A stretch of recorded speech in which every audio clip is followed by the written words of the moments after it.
ಇದೀಗ ನಾಗಮಂಗಲ ಗಲಭೆ ರಾಜಕೀಯ ತಿರುವು ಪಡೆದುಕೊಳ್ತಾ ಇದೆ. ಅದರಲ್ಲೂ JDS ದಳಪತಿ ಕೇಂದ್ರ ಸಚಿವ HD ಕುಮಾರಸ್ವಾಮಿ ಹಾಕಿದ ಬಾಂಬ್ ರಾಜ್ಯ ಮಟ್ಟದಲ್ಲಿ ದೊಡ್ಡ ತಳಮಳ ಸೃಷ್ಟಿ ಮಾಡಿದೆ. ಅಂತ ಬಾಂಬ್ ಏನು ಹಾಕಿದ್ರು? ಆಲ್ರೆಡಿ ಅಲ್ಲಿ ಬೆಂಕಿ ಇದೆ, ಇನ್ನು ಬಾಂಬ್ ಏನು ಹಾಕಿದ್ರು ಬನ್ನಿ ಕೇಳೋಣ.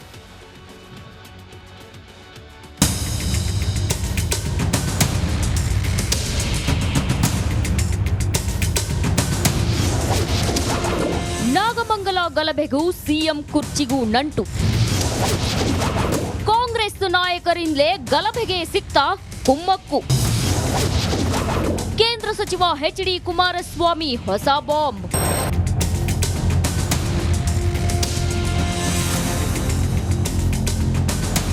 ಯಾರದ್ದೋ ತಪ್ಪಿಗೆ ನಾಗಮಂಗಲ ಹೊತ್ತಿ ಉರಿದಿದೆ. ಗಣೇಶ ಮೆರವಣಿಗೆ ವೇಳೆ ನಡೆದ ಗಲಭೆಗೆ ಇಡೀ ಮಂಡ್ಯ ಬೆಚ್ಚಿ ಬಿದ್ದಿದೆ. ಅಮಾಯಕರು ತಮ್ಮ ಅಂಗಡಿ ಮುಗ್ಗಟ್ಟುಗಳನ್ನ ಕಳೆದುಕೊಂಡು ಕಣ್ಣೀರು ಹಾಕ್ತಿದ್ದಾರೆ.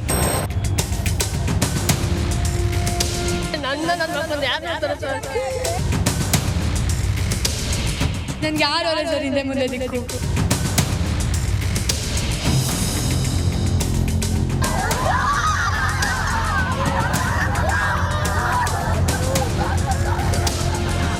ನಾಗಮಂಗಲದಲ್ಲಿ ಗಣೇಶ ಮೆರವಣಿಗೆ ವೇಳೆ ನಡೆದ ಗಲಭೆ ಪೂರ್ವ ಯೋಜಿತ ಕೃತ್ಯ, ವ್ಯವಸ್ಥಿತ ಪಿತೂರಿ. ಅಷ್ಟೇ ಅಲ್ಲ, ಇದು ಕಾಂಗ್ರೆಸ್ ಪ್ರಾಯೋಜಿತ ಗಲಭೆ ಅಂತ ಕೇಂದ್ರ ಸಚಿವ HD ಕುಮಾರಸ್ವಾಮಿ ನೇರ ಆರೋಪ ಮಾಡಿದ್ದಾರೆ. ದಳಪತಿ ಸಿಡಿಗುಂಡು 1, ಗಲಭೆಗೆ ಕೈ ನಾಯಕರಿಂದಲೇ ಸಿಕ್ತ ಕುಮ್ಮಕ್ಕು. ವೀರೇಂದ್ರ ಪಾಟೀಲ್ ಸರ್ಕಾರ ತೆಗಿಬೇಕು ಅಂತೇಳಿ ಕಾಂಗ್ರೆಸ್ ನಾಯಕರುಗಳೇ ಅವತ್ತ 2 ತಾಲೂಕಿನಲ್ಲಿ ಅವಳಿ ನಗರಗಳು ದೊಡ್ಡ ಮಟ್ಟದಲ್ಲಿ ದಿನಸಿ ಅಂಗಡಿಗಳು, ಪೇಟೆ ಬೀದಿನೆಲ್ಲ ಬೆಂಕಿ ಇಟ್ಟು ದೊಡ್ಡ ಒಂದು ಸಂಘರ್ಷ ನಡೀತಾ. ದಳಪತಿ ಸಿಡಿಗುಂಡು 2, ಚನ್ನಪಟ್ಟಣ ಬೈ ಎಲೆಕ್ಷನ್ಗೂ ಇದೆಯಾ ಲಿಂಕ್? ಇದೇ ಕಾಂಗ್ರೆಸ್ನ ಸ್ಪಾನ್ಸರ್ಡ್ ಕಾರ್ಯಕ್ರಮ. ಈಗ ಚನ್ನಪಟ್ಟಣದಲ್ಲಿ ಬೇರೆ ಚುನಾವಣೆ ನಡೆಸಬೇಕಲ್ಲ. ಈ ಹಿನ್ನೆಲೆ ಒಳಗೆ ಈಗೆಲ್ಲ ಒಂದು ಓಲೈಸ್ಗಳ ಪದ್ಧತಿ ಶುರು ಮಾಡಿಬಿಟ್ರಲ್ಲ. ದಳಪತಿ ಸಿಡಿಗುಂಡು 3, ಕಲ್ಲು ಪೆಟ್ರೋಲ್ ಬಾಂಬ್ ಎಲ್ಲಿಂದ ಬಂತು? ಎಲ್ಲಿಂದ ಬಂತು ಕಲ್ಲು? ಎಲ್ಲಿಂದ ಬಂತು ತಲ್ವಾರು? ಎಲ್ಲಿಂದ ಬಂತು ಪೆಟ್ರೋಲ್ ನಿಮ್ಮ ಬಾಂಬ್ಗಳು? ದಳಪತಿ ಸಿಡಿಗುಂಡು 4, ಅಧಿಕಾರಿ ಅಮಾನತು ಕಣ್ಣೊರೆಸೋ ತಂತ್ರ. ಅದಕ್ಕೀಗ ಸಮಜಾಯಿಷಿ ಕೊಡೋದಕ್ಕೆ ಈಗಾಗಲೇ ನಾವು ಆ್ಯಕ್ಷನ್ ತಗೊಂಡಿದ್ದೀವಿ, ಸ್ಟಡಿವಾಗಿ ಇವತ್ತು ವೈಫಲ್ಯ ಎದ್ದಿದ್ದರಿಂದ ಅಂತ ಇದು ಹೇಳೋದಕ್ಕೋಸ್ಕರ ಈಗ ಮಾಡ್ಕೊಂಡು ಸಸ್ಪೆಂಡ್. ಮೊನ್ನೆ ಯಾಕೆ ಮಾಡಲಿಲ್ಲ? ದಳಪತಿ ಸಿಡಿಗುಂಡು 5, ಅಧಿಕಾರಿ ರವಿ ತ್ರಿಕಾಲಜ್ಞಾನಿಯೇ. ಇವರು ಎಲ್ಲರ ಪರಿಚಯ ಇಟ್ಕೊಂಡಿರ್ತಕ್ಕಂಥ ಈ ವ್ಯಕ್ತಿ ಎಷ್ಟು ಮಟ್ಟಿಗೆ ಜ್ಞಾಪಕ ಶಕ್ತಿ ಇರ್ಬೋದು ಇವನಿಗೆ, ರವಿಗೆ. ಹೀಗೆ ಕೇಂದ್ರ ಸಚಿವ ಕುಮಾರಸ್ವಾಮಿ ನೇರವಾಗಿ ಕಾಂಗ್ರೆಸ್ ವಿರುದ್ಧ ಕಿಡಿಕಾರಿದ್ದು, ಈ ಗಲಭೆಯನ್ನ ಕೈ ನಾಯಕರು ರಾಜಕೀಯವಾಗಿ ಬಳಸಿಕೊಳ್ತಿದ್ದಾರೆ ಅಂತ ಬಾಂಬ್ ಹಾಕಿದ್ದಾರೆ. ಈ ವಾಕ್ ಸಮರ ಯಾವ ಮಟ್ಟಕ್ಕೆ ಹೋಗಿ ನಿಲ್ಲುತ್ತೋ ಕಾದು ನೋಡಬೇಕು. ಆನಂದ್, ರಿಪಬ್ಲಿಕ್ ಕನ್ನಡ, ಮಂಡ್ಯ. ನಾಗಮಂಗಲದಲ್ಲಿ ನಡೆದ ಗಲಭೆಗೆ ಇದೀಗ ರಾಜಕೀಯದ ಬಣ್ಣ ಅಂಟಿಕೊಳ್ಳುತ್ತೆ ಅಂತ ಗೊತ್ತಿತ್ತು. ಅಲ್ಲಿ 25 ಕೋಟಿ ನಷ್ಟ ಆಯಿತು, ಜನ ಅಳ್ತಾ ಇದ್ದಾರೆ. ಯಾರಿಗೂ ಬೇಡ ಓಟು ಓಟು ಓಟು. ಎಲ್ಲಿಂದ ಕೈ ತಪ್ಪತ್ತೆ ಓಟು? ಅದಕ್ಕೆಲ್ಲ ಕಸರತ್ತುಗಳು. ಇದೀಗ ಬಾಲಕೃಷ್ಣ ಕುಮಾರಸ್ವಾಮಿ ವಿರುದ್ಧ ಮತ್ತು ಅನೇಕ ಕೈ ನಾಯಕರು ಕುಮಾರಸ್ವಾಮಿ ವಿರುದ್ಧ ಸಿಡಿಮಿಡಿಗೊಂಡಿದ್ದಾರೆ. ಇತ್ತ ಕಾಂಗ್ರೆಸ್ ಸರ್ಕಾರದ ವಿರುದ್ಧ ಪ್ರತಾಪ್ ಸಿಂಹ ಕೂಡ ಗುಡುಗಿದ್ದಾರೆ. ಒಬ್ಬೊಬ್ಬರ ವಾಗ್ಝರಿ ಯಾವ ರೀತಿ ಇತ್ತು ಬನ್ನಿ ನೋಡೋಣ. ಕುಮಾರಸ್ವಾಮಿಯವರು ಹಂಗೆ ಮಾತಾಡೋದು, ಅವ್ರ ಮಾತಿಗೂ ಅವರ ಕೃತಿಗೂ ಒಂದಕ್ಕೆ ಹೋಲಿಕೆ ಆಗೋದಿಲ್ಲ. ಕುಮಾರಸ್ವಾಮಿಯವರು ಎಲ್ಲೋದ್ರೂ ಬೆಂಕಿ ಹಚ್ಚಕ್ಕಂಥ ಕೆಲಸನೇ ಅಲ್ವಾ? ಕಡ್ಡಿ ಇಲ್ಲದೇ ಅದೇನೋ ಕಡ್ಡಿ ಇಲ್ಲದೇ ಬೆಂಕಿ ಹಚ್ಚತಕ್ಕಂಥ ಕೆಲಸ ಕುಮಾರಸ್ವಾಮಿ ಅವ್ರು ಮಾಡ್ತಾರೆ. ಪಾಪ ಅವ್ರ ಕೆಲಸನೇ ಅದು. ಅವ್ರ ಅಭಿವೃದ್ಧಿ ವಿಚಾರದಲ್ಲಿ ಯಾವತ್ತೂ ಕೂಡ ಅಭಿವೃದ್ಧಿ ಮಾಡಿದ್ದೀನಿ ಮತ ಓಟ್ ಕೊಡಿ ಅಂತ ಕೇಳಿಲ್ಲ.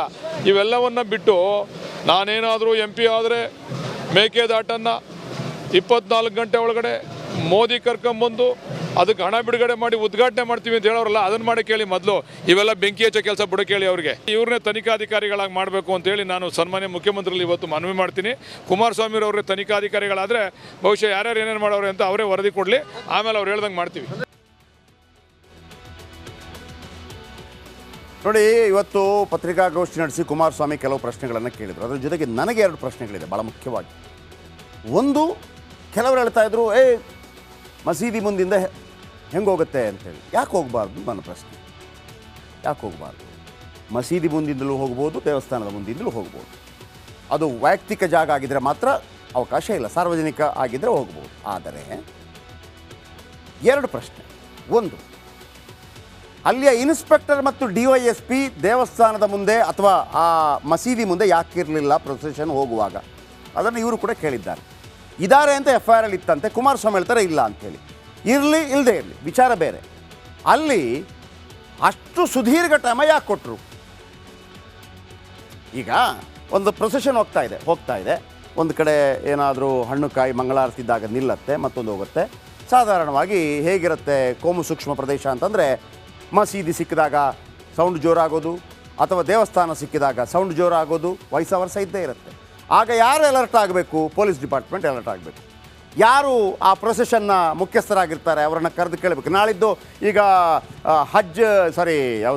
ಈದ್ ವಿಚಾರ ಬರುತ್ತೆ ಅಂತ ಇಟ್ಕೊಳ್ಳಿ, ನಾಳಿದ್ದು 14ನೇ ಇದೆಯಲ್ಲ, ಆ ಸಂದರ್ಭದಲ್ಲೂ ಅಷ್ಟೇ ಎಷ್ಟು ಅಲರ್ಟ್ ಆಗಿರಬೇಕು. ನೋಡ್ರಪ್ಪ ಇಲ್ಲಿ 3 ನಿಮಿಷ ಅಷ್ಟೇ, ಆಮೇಲೆ ಹೋಗ್ತಾ ಇರಬೇಕು.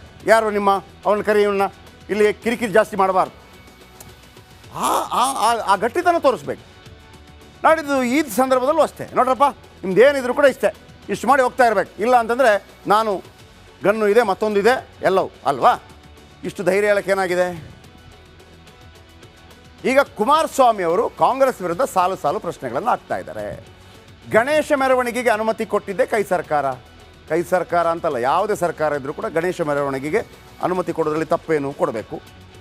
ಮೆರವಣಿಗೆಗೆ ಭದ್ರತೆ ಕೊಡಬೇಕಾಗಿದ್ದು ನಿಮ್ಮದೇ ಹೊಣೆ. ಹೌದು, ಸರ್ಕಾರವೇ ಕೊಡಬೇಕು. ಸರ್ಕಾರದಂದರೆ ಅಲ್ಲಿ ಸಿದ್ದರಾಮಯ್ಯ ಬಂದು ನಿಂತ್ಕೋಬೇಕು, DK ಶಿವಕುಮಾರ್ ಬಂದು ನಿಂತ್ಕೋಬೇಕು ಅಂತಲ್ಲ, ಅಲ್ಲೇ ಪೊಲೀಸರು ಬಂದು ನಿಂತ್ಕೋಬೇಕಷ್ಟೇ. ಹಾಗಂತ ಬೆಂಗಳೂರಿನ ಕಮಿಷನರ್ ಬರಬೇಕಾಗಿಲ್ಲ, DIG ಬರಬೇಕಾಗಿಲ್ಲ ಅಲ್ವಾ? ಕುಮಾರಸ್ವಾಮಿ ಹೇಳ್ತಾರೆ ಪೊಲೀಸ್ ಇನ್ಸ್ಪೆಕ್ಟರ್ ಮತ್ತು DYSP ಸ್ಥಳದಲ್ಲೇ ಇರಲಿಲ್ಲ, ಆದರೆ FIRನಲ್ಲಿ ಇನ್ಸ್ಪೆಕ್ಟರ್ DYSP ಇದ್ದರು ಅಂತ ಉಲ್ಲೇಖ ಇದೆ. ಮಸೀದಿ ಬಳಿ 10 ನಿಮಿಷ ಡ್ಯಾನ್ಸ್ ಮಾಡಲು ಬಿಟ್ಟಿದ್ಯಾರು ಅಲ್ವಾ?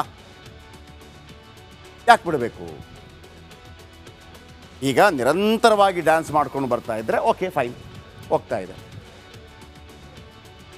ಮತ್ತೊಬ್ಬರನ್ನು ಉದ್ರೇಕ ಮಾಡೋದಕ್ಕಾಗಿ, ಮತ್ತೊಬ್ಬರಿಗೆ ಕಿರಿಕಿರಿ ಮಾಡೋದಕ್ಕಾಗಿ ಯಾರು ಯಾವ ಸಂದರ್ಭದಲ್ಲಿ ಅವಕಾಶ ಕೊಡಬಾರ್ದು. ಒಂದು ವೇಳೆ ಡ್ಯಾನ್ಸ್ ಮಾಡ್ದೆ, ನಾನು ಹೇಳಿದ್ನಲ್ವಾ, ನೋಡ್ರಪ್ಪ 5 ನಿಮಿಷ ಅಥವಾ 3 ನಿಮಿಷ ಇಷ್ಟೇ ಆಯಿತು. ಡ್ಯಾನ್ಸ್ ಮಾಡಿದ್ರು, ಘೋಷಣೆಗೆ ಹೋಗಿದ್ರೆ ಸಾಕು ಹೋಗಿ ಪೊಲೀಸ್ ಹೇಳ್ಬೋದಲ್ಲ. ಪೊಲೀಸರು ಏನು ಮಾಡ್ತಾಯಿದ್ರು? ಇದೇ ಪ್ರಶ್ನೆಯನ್ನು ಕುಮಾರಸ್ವಾಮಿ ಕೇಳಿದ್ದಾರೆ. ಆಯಿತು. ಈಗ ಇನ್ನೊಂದು ಪ್ರಶ್ನೆ, 10 ನಿಮಿಷ ಡ್ಯಾನ್ಸ್ ಮಾಡಿದ್ರು, ಅವಕಾಶ ಕೊಟ್ಟರು. ಮತ್ತೊಂದು, ಆ ಟೈಮಲ್ಲಿ ಕಲ್ಲು ಚಪ್ಪಲಿ ಪೆಟ್ರೋಲ್ ಬಾಂಬ್ ಹೆಂಗಿಟ್ಟಿದ್ರು? ಹಿಂದೂಗಳು ಮೆರವಣಿಗೆ ವೇಳೆ ಡ್ಯಾನ್ಸ್ ಮಾಡಿದರು ಅಂತಂದರೆ, ಡ್ಯಾನ್ಸ್ ಮಾಡ್ತಾರೆ, ನಾವು ಕಲ್ಲೆಸಿಬೇಕು ಅನ್ನೋ ಕಾರಣಕ್ಕಾಗಿ 10 ನಿಮಿಷದಲ್ಲಿ ಕಲ್ಲು ಚಪ್ಪಲಿ ಪೆಟ್ರೋಲ್ ಬಾಂಬ್ ಹೆಂಗೆ ಬಂತು ಅಲ್ಲಿಗೆ? ಕಬ್ಬಿಣದ ಪೈಪ್, ಪೆಟ್ರೋಲ್ ಬಾಂಬ್ಗಳು ಎಲ್ಲಿಂದ ಬಂತು? ಕುಮಾರಸ್ವಾಮಿ ಕೇಳಿದ ಪ್ರಶ್ನೆಯನ್ನು ನಾನು ಕೂಡ ಕೇಳೋದು. ಹಾಗಿದ್ರೆ 10 ನಿಮಿಷದಲ್ಲಿ ಎಲ್ಲ ಸಂಗ್ರಹ ಮಾಡಿಟ್ಕೊಳ್ಳೋದು ಸಾಧ್ಯನಾ? ಅಂದರೆ ನಿಮಗೆಲ್ಲ ಊಹಾಪೋಹ ಇತ್ತ ಮೊದಲೇ, ಇವರು ಬರ್ತಾರೆ ನಮ್ಮ ಮಸೀದಿ ಮುಂದೆ ಡ್ಯಾನ್ಸ್ ಮಾಡ್ತಾರೆ, ನಾವು ರೆಡಿ ಮಾಡಿಟ್ಕೋಬೇಕು. PSI ರವಿ ಈ ದೂರನ್ನು ಆಧರಿಸಿ FIR ದಾಖಲಾಗಿದೆ ಅಂತೆ. PSI ರವಿ ಕುಮಾರಸ್ವಾಮಿ ಕೇಳ್ತಿರು, PSI police sub inspector Ravi FIRನಲ್ಲಿರೋ ವ್ಯಕ್ತಿಗಳ ಹೆಸರನ್ನು ಹೇಳಿದ್ರಲ್ವಾ? PSI ರವಿ ಪೆಟ್ಟು ತಿಂದು ಚಿಕಿತ್ಸೆ ಪಡೀತಾ ಇದ್ರು, ಅವ್ರಿಗೂ ಪೆಟ್ಟು ಬಿದ್ದಿದೆ. ಅವರು ಹೆಂಗೆ ಹೇಳ್ತಾರೆ ಕೆಲವರ ಹೆಸರನ್ನು? ಚಿಕಿತ್ಸೆ ಪಡೀತಾ ಇದ್ರು ಕೂಡ ಅಷ್ಟು ಜನ ಏನು FIRಲ್ಲಿ ಹೆಸರಿದೆ ಅವರಿಗೆ ನೆನಪಾಗಿದ್ದು ಹೇಗೆ? ಅವರಿಗೆ ಅಷ್ಟು ನೆನಪಿನ ಶಕ್ತಿ ಇದೆಯಾ? ಆತ ತ್ರಿಕಾಲಜ್ಞಾನಿ ಅಂತೇಳಿ ಕುಮಾರಸ್ವಾಮಿ ಪ್ರಶ್ನೆ ಮಾಡ್ತಾರೆ. ಈ ಥರ ಪ್ರಶ್ನೆ ಮಾಡ್ತಾರೆ. ನಾನು ಈಗಲೂ ಕೇಳ್ತಾ ಇದ್ದೀನಿ, ಎಲ್ಲಿಂದ ಯಾರು ಬೇಕಿದ್ರೂ ಹೋಗ್ಬೋದು ಸಾರ್ವಜನಿಕ ಸ್ಥಳವಾದರೆ. ಆದರೆ ಅಲ್ಲಿ ಸೂಕ್ಷ್ಮ ಪ್ರದೇಶವಾದರೆ ಮಾಡಲೇಬೇಡಿ ಅಂತ ಯಾಕೆ ಕೇಳ್ತೀರಿ? ಪೊಲೀಸರು ಇರಬೇಕಾ? ನಿಮ್ಮದೇನು ಹಿಂದೂಗಳ ಮೆರವಣಿಗೆನ ಮಾಡಿ, ನಾವಿದ್ದೀವಿ ಮಾಡಿ, ಜಾಸ್ತಿ ಕಿರಿಕಿರಿ ಮಾಡಬಾರ್ದು, ನೀವು ಮಾಡಬಾರ್ದು. ಆಯ್ತು, ನಾಳಿದ್ದು ಈದ್ ಬರುತ್ತಾ ಮಾಡಿ, ಕಿರಿಕಿರಿ ಮಾಡಬಾರ್ದು. ಪೊಲೀಸರು ಹಂಗಿರ್ಬೇಕು, ಹಂಗೆ ಮಾಡಬೇಕಾಗಿದೆ.